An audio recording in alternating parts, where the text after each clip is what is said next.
Good afternoon. I had studied for a devotions for school, and then school got canceled. And so I had most of the ingredients and most of it prepared, so I thought I would go ahead and share it for those of you that are stuck at home. So you'll have to excuse the video. It's bright sunlight out here, but hopefully you can see and hopefully you can hear. We're going to read a few verses out of Proverbs. We're going to talk about the tongue, and we're going to talk about anger and some of our emotions that go along with that. Proverbs chapter 12 and verse 16 says, get the right chapter here. A fool's wrath is presently known, but a prudent man covereth shame. And that's in the King James Version. In the NLT version it says, a fool is quick-tempered, but a wise person stays calm when insulted. So I want to talk about this a little bit about being quick-tempered and quick with our tongue. The Bible says that it's a fool. You're a fool if you're quick-tempered, but a wise person stays calm. Let's go over to chapter 13 and verse 3. It says, he that keepeth his mouth keepeth his life, but he that openeth wide his lips shall have destruction. And I'll read it again in the other translation. It says, those who control their tongue will have a long life. Opening your mouth can ruin everything. So it's kind of along the same vein here, that if we're quick to open our mouth, and we can ruin everything. Let's go to chapter 14 and verse 17. It says, he that is soon angry dealeth foolishly, and a man of wicked devices is hated. Again, in the other translation, it says, short-tempered people do foolish things, and schemers are hated. So if you're short-tempered, quick-tempered, soon angry, we will do foolish things. So let's go over to chapter 19. And there's two verses in here, verses 11 and verse 19.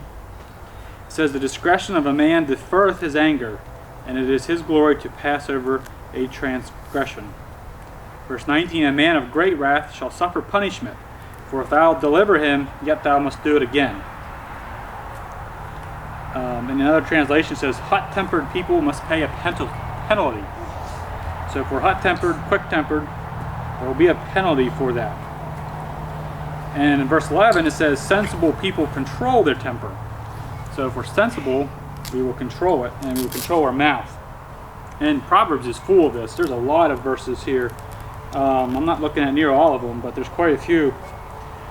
Chapter 21 and verse 23, it says, whoso keepeth his mouth and his tongue keepeth his soul from troubles.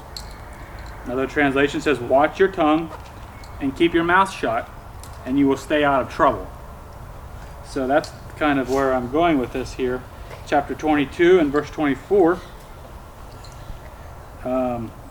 22 and verse 24, it says, make no friendship with an angry man, and with a furious man thou shalt not go. Don't befriend angry people or associate with hot-tempered people. So there's a warning that if you know somebody that's quick-tempered or angry all the time, that you shouldn't be friends with them, because it says, lest thou learn his ways. So you become like the people you're around. Let's go to chapter 27 and verse 4. It says, wrath is cruel and anger is outrageous. Anger is cruel and wrath is like a flood.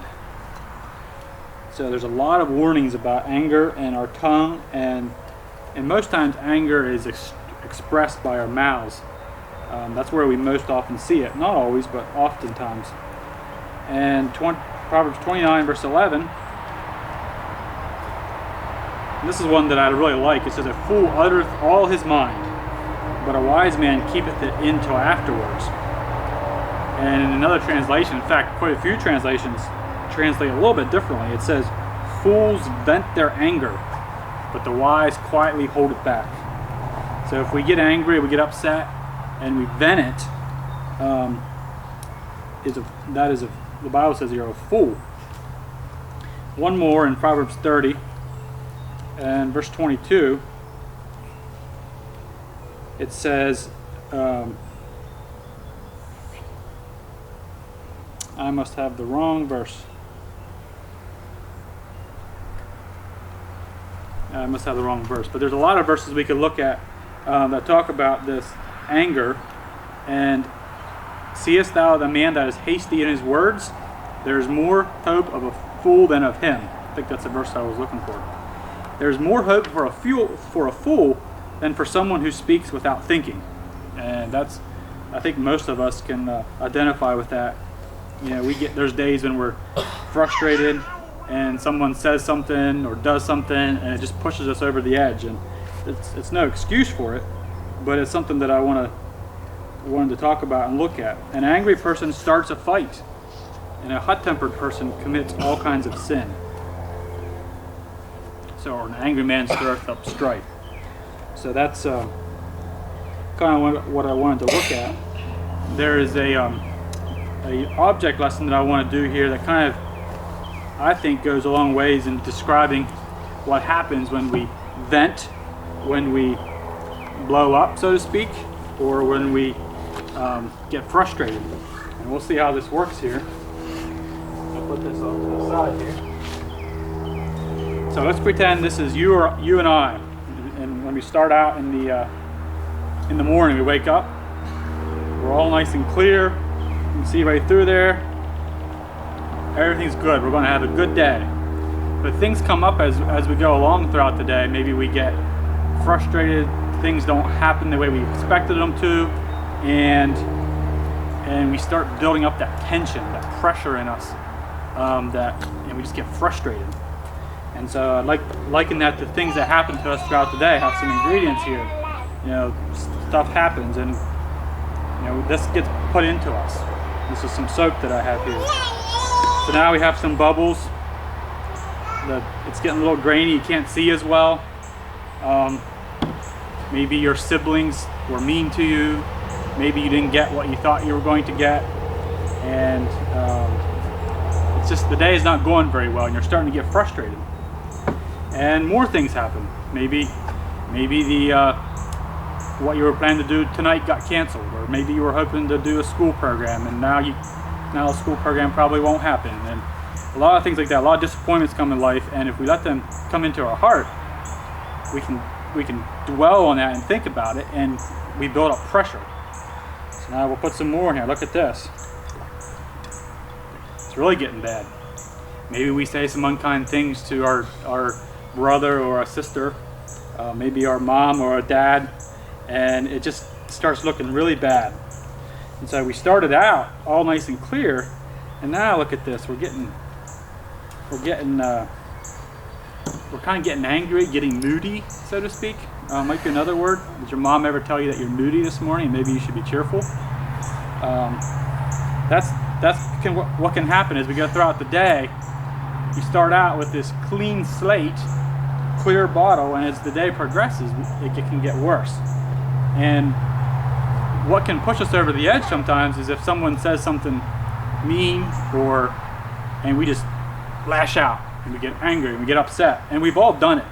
And that's the thing that we want to avoid, because the Bible says that if we do that, we're a fool. We're quick to be angry, or quick to be upset. And let's say that happens, and we have something else happens, and now we have this yellow-looking liquid here. Let's dump this in and see what happens. Whoa! What a mess! And I don't know if you can see that there, but it's really hot. And that's what we want to avoid. We want to avoid that big mess, that blow up where everybody's hurt. I almost got some on me there. And that's the lesson I want to leave with you. We don't want to do this. We want to be calm in the midst of trials and things that come in our life. And one way to do that is to give it to God. If we give it to God, then say, look, I'm frustrated about this situation. What do you want me to do about it? And when we give it to God, then we can have that peace in our hearts. Thank you very much.